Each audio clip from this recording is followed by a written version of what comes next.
Hi Naomi, so my name is Jose Sampedro. I am originally from Spain, but I've been living in Singapore for 6 years. I am a former lawyer, practiced with a Magic Circle law firm in London for a few years before moving on to the business side with the Boston Consulting Group here in Singapore.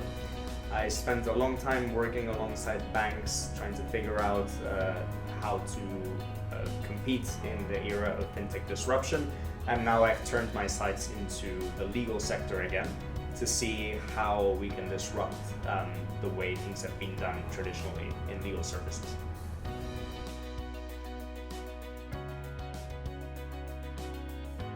Actually, LexKnights was founded a little bit by accident. It was incubated as part of a venture generator program, which I joined with a fintech idea. I had spent a long time helping banks transform and try to compete with some of the startups that were coming up in fintech. And I had become a little bit tired of looking at incumbents, and I wanted the freedom of starting up in this space. So I decided to take the leap into the startup world.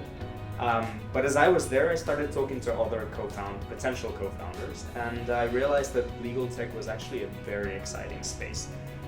Mainly because it was fintech, but 7 to 10 years behind. And there were a lot of parallels that I could draw on my prior experience to have a bit of hindsight over what is going to happen in the legal sector, hopefully over the next few years.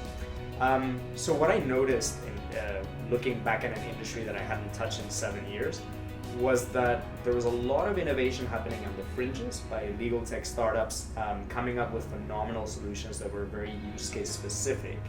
But we hadn't yet reached the stage of business model and process innovation and the way. So we're basically these companies are helping incumbents do the things that they have always done in a better way, but we haven't seen as much in terms of doing things different. And that set me along a path of trying to figure out essentially what would the legal service provider of the future look like if we could start from a completely blank slate. And that is actually the thesis for founding LexKnights. If we can come up with a formula for the next generation of legal service providers.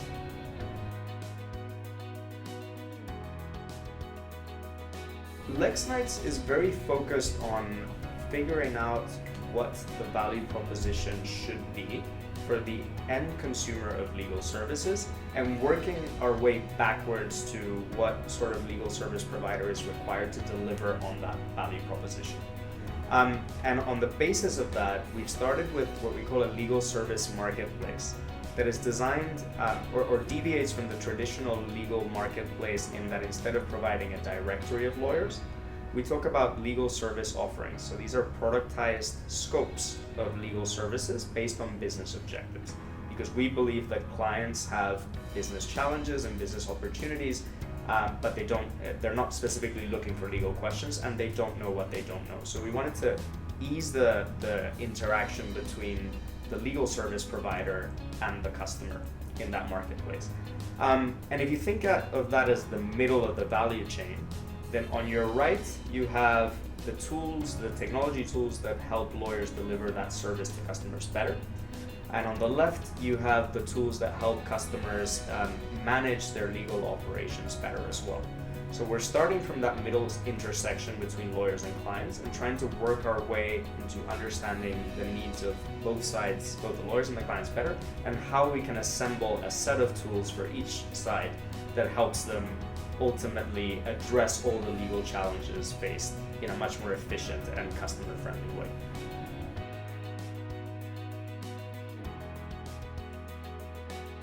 Flip to me was joining a community.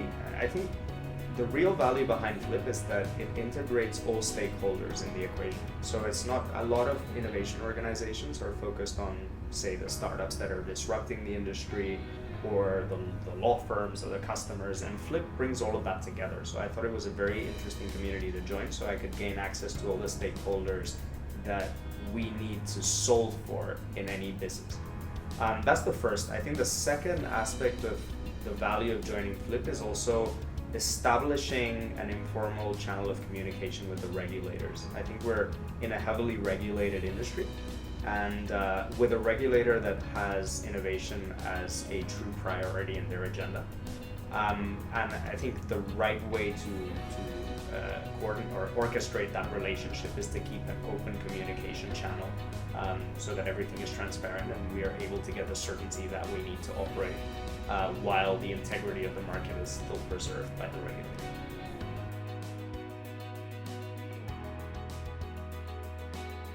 I think the greatest struggle for any company trying to disrupt this space is actually the attitudes of the stakeholders involved, and we can take it one by one. I think that if you look at selling technology solutions to law firms have a very peculiar management structure. They are typically governed by executive committees of partners who maybe don't have the longest horizon in terms of evolving the firm and optimizing its processes, and at the same time, the technology experts within a law firm are not part of that executive committee. So it creates a big challenge in terms of decision making when it comes to making investments in technology. When it comes to clients themselves, they typically see legal services as a cost. So it's hard to see how they can use legal to create upside. And when it comes to cost, that really limits the possibilities of what they're attentive to in terms of disruptive solutions. And finally, the third stakeholder, if you think of the startup itself, I think the big challenge is it requires a team of co-founders that has a set of skills that is very unique. Perhaps there are very few lawyers that have multidisciplinary backgrounds that go beyond legal, that go into business, that go into technology, into operations and strategic thinking. So it makes teams very difficult to build.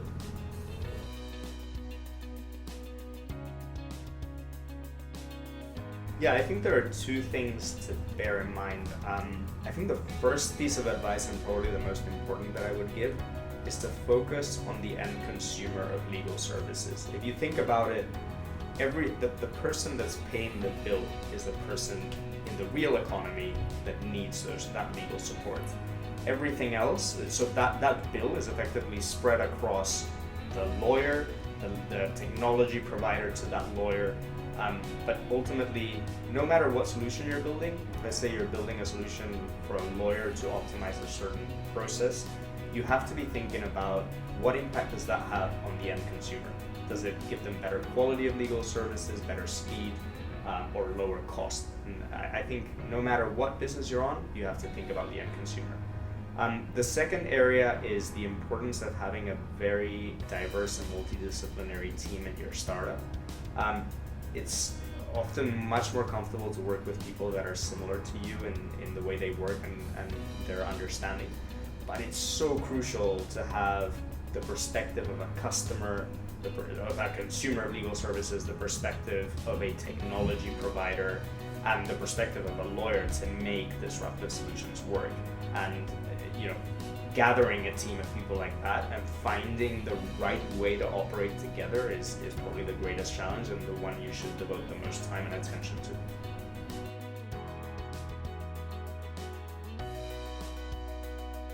So I spent a lot of time over the last couple of months meeting very interesting people, and I'm very excited about a group of people that I think could really make the company grow.